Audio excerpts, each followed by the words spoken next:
Hello అందరికీ నమస్తే. నేను సాధారణంగా ఎప్పుడు కూడా స్టార్టింగ్‌లో నేను సబ్స్క్రిప్షన్ నోట్ ఏమి అడగనండి. కానీ నేను కొత్తగా ఈ ఛానల్ పెట్టాను. నేను ఓటీటీలో చూసిన మూవీస్‌కి చాలామంది నా ఫ్రెండ్స్‌లో వాటిల్లో అందరూ కూడా ఏ మూవీ బాగుంటదిరా అని అడుగుతూ ఉంటారు. అందుకని నేను రివ్యూస్ కూడా స్టార్ట్ చేశాను.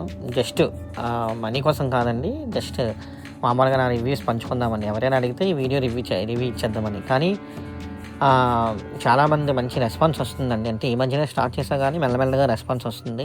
ప్లీజ్ మీరు నా సబ్స్క్రిప్షన్ కూడా నా వీడియో గానీ మీకు నచ్చినట్లయితే, ఒకవేళ రివ్యూ గానీ మీకు నచ్చినట్లు అనిపిస్తే, మీకు కూడా అవునురా నిజమేరా సేమ్ అలాగే చెప్పారురా అని అనిపిస్తే మాత్రం సబ్స్క్రిప్షన్ గ్యారంటీగా నాకు సబ్స్క్రైబ్ చేసుకోండి ప్లీజ్. ఇంకా రాజాసాబ్ మూవీ విషయానికి వస్తే రాజాసాబ్ ఓకే మూవీ అండి.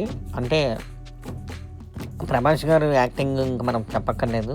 కానీ అంత పెద్ద హీరోని పెట్టుకొని మనం అంటే ఇంకా మంచి అంటే ఆ స్టోరీ కాన్సెప్ట్ బాగుంటుందండి. అంటే ఇది ఒక psychological thriller with horror elements. With horror ఉంటుంది, సైకలాజికల్ థ్రిల్లరు, హిప్నోటిజం మొత్తం చాలా సైన్స్ ప్లస్ హర్రర్ కలిపి మిక్స్ చేశారనమాట. సో అలాంటిది కానీ ఎందుకో కొంచెం ఎక్కడో చిన్నవి తప్పులు జరిగాయి అనమాట. అంటే క్యారెక్టర్స్ అన్నీ కూడా సడన్గా ఎంట్రీ ఇచ్చేస్తుంటాయి. తర్వాత అని సినిమా ఓవరాల్గా చూస్తే ఓకే, మనకేమీ బోర్ ఏం కొట్టదు. జస్ట్ ఫస్ట్ నుంచి లాస్ట్ వరకు అలాగే చూసేయచ్చు, లాజిక్స్ ఏమీ ఆలోచించకుండా ఉంటే.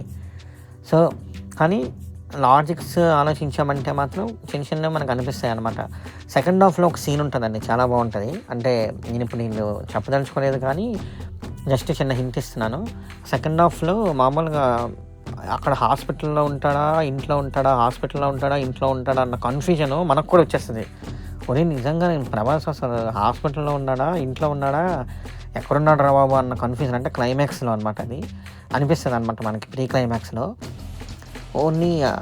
అలాంటి సీన్స్ కానీ కొన్ని పడుంటే మాత్రం సినిమా చాలా బాగా హిట్ అయ్యేది.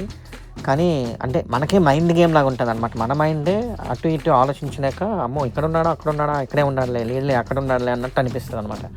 అలాంటి సీన్స్ కానీ కొన్ని పడుంటే ఇంకా బాగుండు. తర్వాత చాలా వరకు డూప్ అని క్లియర్గా తెలిసిపోతుందండి. అస్సలు సరిగ్గా ప్లానింగ్ ఏం లేదు, డూప్ అని మాత్రం కరెక్ట్గా తెలిసిపోతుంది. చూడాలన్నమాట. అంటే ఒకసారి అయితే చూడొచ్చు. పిల్లలు కూడా మా పిల్లలు అయితే మాత్రం స్టార్టింగ్ నుంచి లాస్ట్ వరకు అలా చూసుకుంటూ ఉన్నారు. మధ్యలో హారర్ సీన్స్ వచ్చేటప్పుడు స్కిప్ అయితే చేశాను, కొంచెం ముందుకు స్కిప్ చేసేసాను. కానీ సినిమా అయితే మాత్రం ఫస్ట్ నుంచి లాస్ట్ వరకు అలా కళ్ళు ఆపకుండా చూసుకొని ఉన్నారనమాట. అంటే బాగానే ఉంటుంది సినిమా మాత్రం బాగానే ఉంటుంది. ఒక్కసారి వెళ్ళి చూడొచ్చు అనమాట. నేను ఇచ్చే రేటింగ్ అయితే మాత్రం 2.5 అండి.